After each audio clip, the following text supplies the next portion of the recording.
Assalamualaikum warahmatullahi wabarakatuh. Kami dari kelompok 3 akan mempresentasikan hasil diskusi kami yang berjudul Interference and Interferometry in Electron Holography.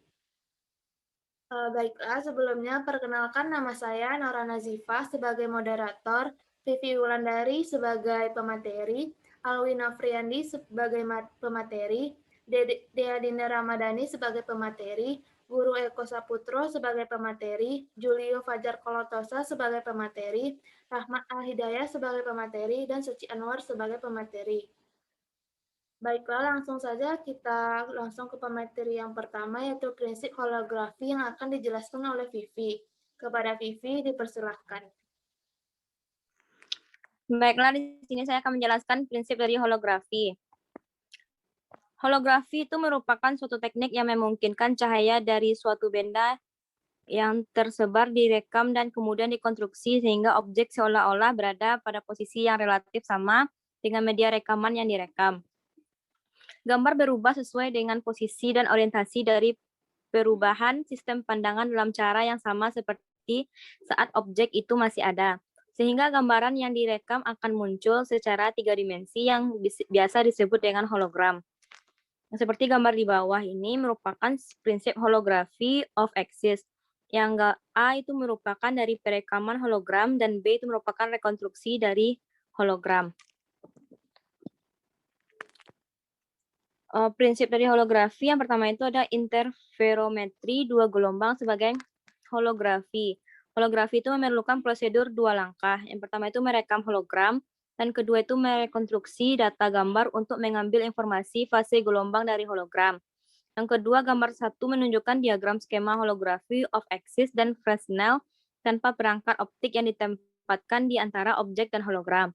Gambar 1A itu menunjukkan cara merekam gelombang objek sebagai hologram, dan gambar 1B itu menunjukkan bagaimana merekonstruksi gelombang objek dari hologram. Pada gambar 1A, gelombang objek yang ditransmisikan melalui objek dan atau tersebut di objek dan gelombang referensi yang merambat tanpa hamburan apapun ditumpangkan dan diinterferensi.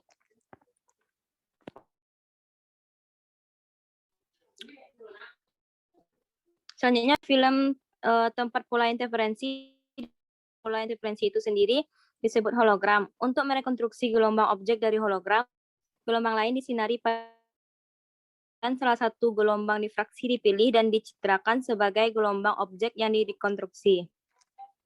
Gambar 1B itu menunjukkan 2 gelombang difraksi dari hologram dan gelombang yang ditransmisikan. Satu gelombang mewakili gelombang objek yang direkonstruksi, membentuk gambar virtual objek. Gelombang lain mewakili gelombang konjugasi yang membentuk gambar nyata. Ini adalah keuntungan holografi of axis di mana 2 gambar ini direkonstruksi di tempat yang berada dengan arah propagasi yang berbeda. Memecahkan kelemahan holografi inline bernama gambar kembar, sehingga kita dapat menggunakan salah satu dari gambar untuk analisis.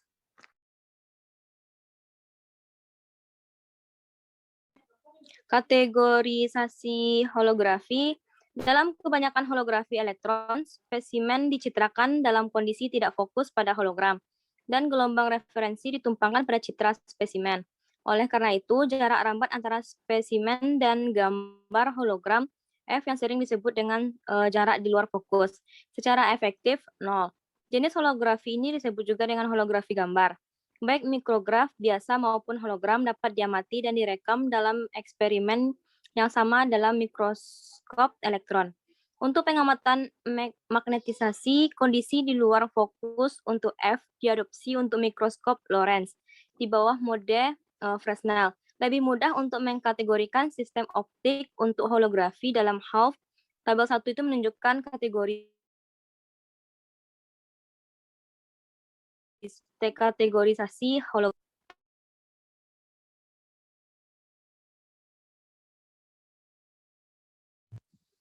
Baiklah, terima kasih kepada Vivi yang telah menjelaskan materi yang pertama. Selanjutnya yaitu koherensi gelombang elektron yang akan dijelaskan oleh Alwi. Kepada Alwi dipersilahkan. Baik, untuk materi yang kedua yaitu koherensi gelombang elektron. Mikroskop elektron adalah instrumen ilmiah yang dikembangkan dengan asumsi bahwa elektron dapat diperlakukan sebagai gelombang. Umumnya gelombang bidang yang menyebar secara spasial dengan nilai fase yang seragam, seperti bidang fase ekui, disebut muka gelombang. Muka gelombang yang tersebar luas menguntungkan untuk membentuk interferensi. Dapat dilihat pada gambar di bawah, yaitu hubungan antara koherensi spasial dan sudut divergensi gelombang bidang.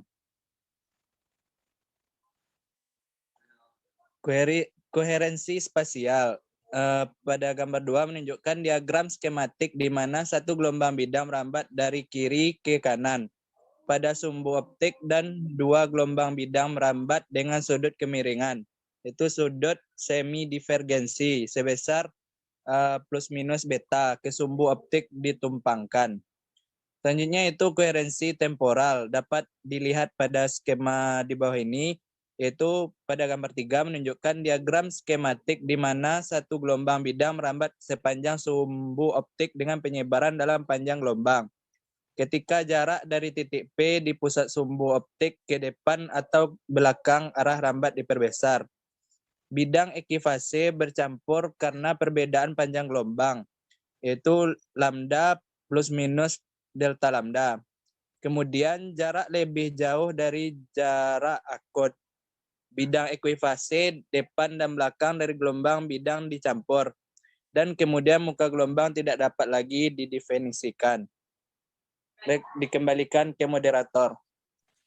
Baik, terima kasih kepada Alwi. Selanjutnya itu sistem optik interferensi elektron biprisma elektron yang akan dijelaskan oleh Dea. Kepada Dea dipersilahkan. Baik, terima kasih. Nah, untuk materi ketiga ini tentang sistem optik interferensi elektron biprisma elektron.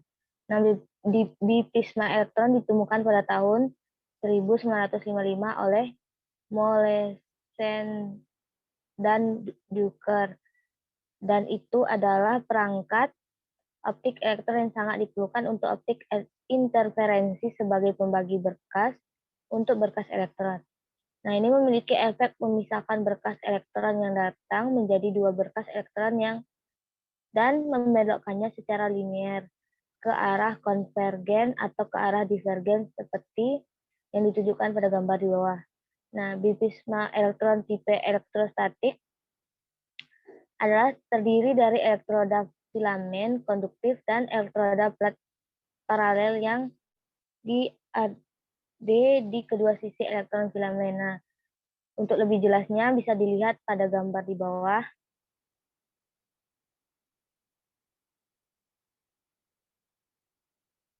Nah, untuk sistem interferensi biprisma tunggal itu sendiri, ada angka 8 menunjukkan sistem optik konvensional untuk perekaman hologram dalam holografi elektron off axis dengan hanya menggunakan satu biprisma elektron yang ditempatkan di antara lensa objektif dan bidang gambar.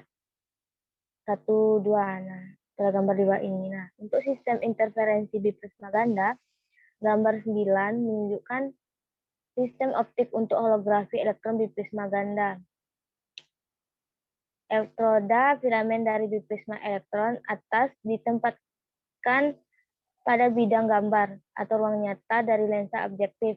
Elektroda filamen bawah ditempatkan di antara bidang persilangan lensa pembesar atau ruang timbal balik yang ditransformasi Fourier dan bidang gambar yang berada di area bayangan elektroda filamen atas.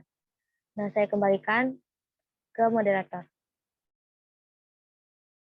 Baiklah, terima kasih kepada Dea. Selanjutnya yang akan dilanjutkan oleh Rahmat. Kepada Rahmat dipersilahkan.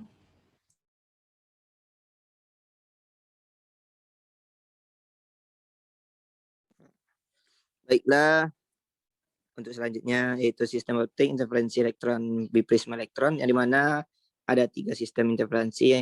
Yang pertama yaitu sistem interferensi iluminasi split, yang dimana holografi elektron dapat diwujudkan hanya dalam panjang koherensi spesial gelombang elektron. Dalam sistem optik holografi sekarang, panjang koherensi dapat diambil sekitar 10 kali diameter elektroda filamen pada bidang gambar, pertama untuk spesimen. Yang kedua yaitu sistem optik holografi elektron lainnya. Sejauh ini kita telah membahas holografi elektron dalam kondisi tidak fokus dengan menggunakan prisma elektron dalam tipe divisi muka gelombang. Namun, beberapa sistem holografi elektron lainnya juga telah dikembangkan. Pada bagian ini, kami membahas secara singkat beberapa di antaranya.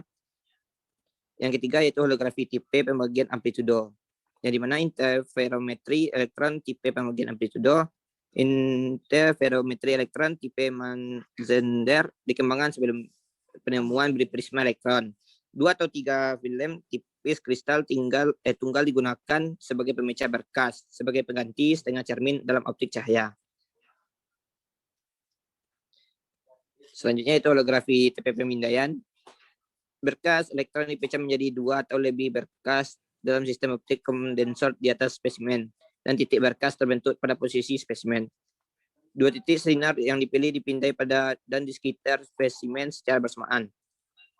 Yang kelima yaitu holografi Fraunhofer dan holografi transformasi Fourier tanpa lensa. Di mana metode ini efektif untuk jarak lambat yang besar antara posisi spasial untuk objek terdekat dan posisi untuk merekam hologram.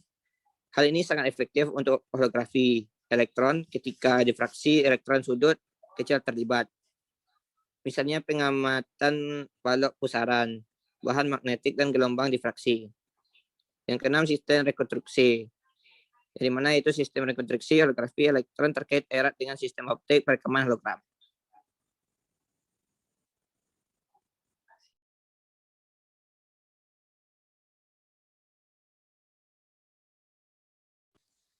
Oke, baik. Terima kasih kepada Rahmat.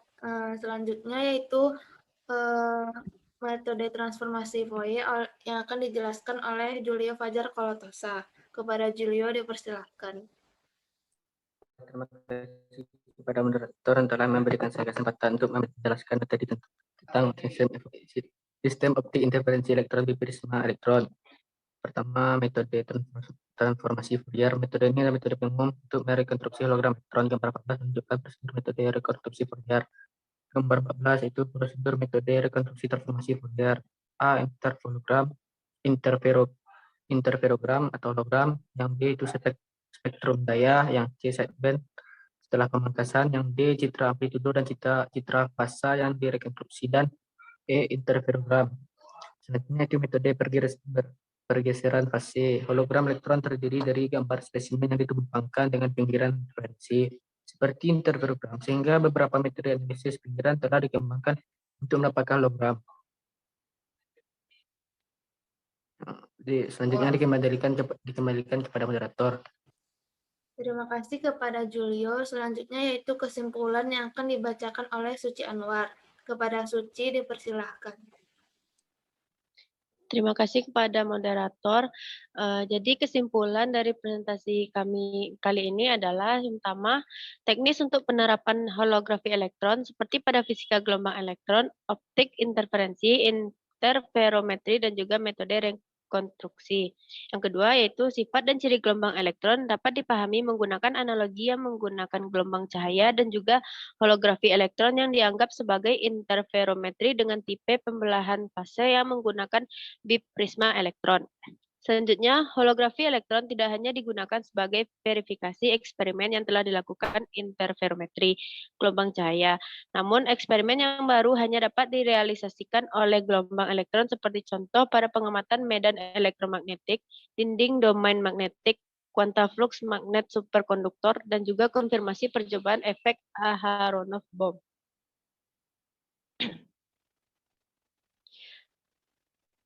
Saya kembalikan kepada moderator. Baiklah, terima kasih kepada Suci yang telah menyampaikan kesimpulan.